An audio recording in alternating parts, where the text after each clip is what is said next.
أعوذ بالله من الشيطان الرجيم بسم الله الرحمن الرحيم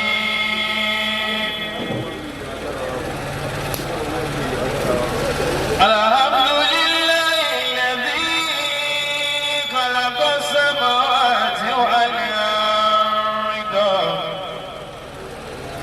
وجعل الظلمات والنور ثم الذين كفروا بربهم يعدلون بسم الله الرحمن الرحيم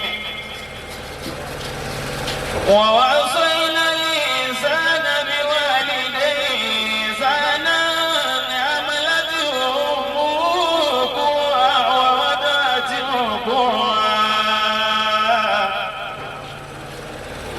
وحمله وفصاله 30 شهرا حتى إذا بلغ أشده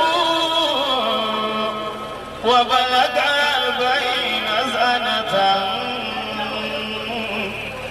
وقال رب أوزعني أن أذكر نعمتك التي أنعمت علي وعلى والدي وأن أعمل صالحا ترضاه وأصلح لي في ذريتي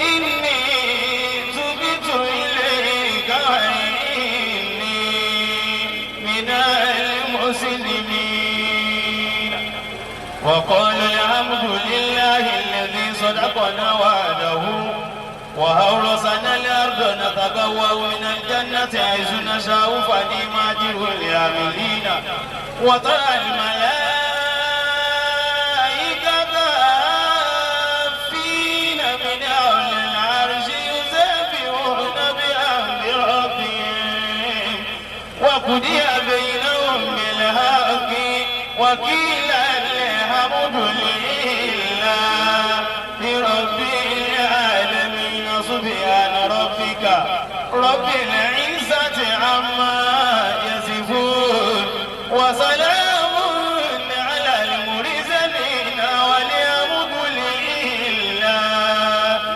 رب العالمين. Àbáṣọlá yìí ní kí a fà yìí. Àbáṣọlá yìí ní kò ní bàjẹ́. Àbáṣọlá yìí ní yóò máa dá sí i. Alibarikola ní bàbá Muhammad.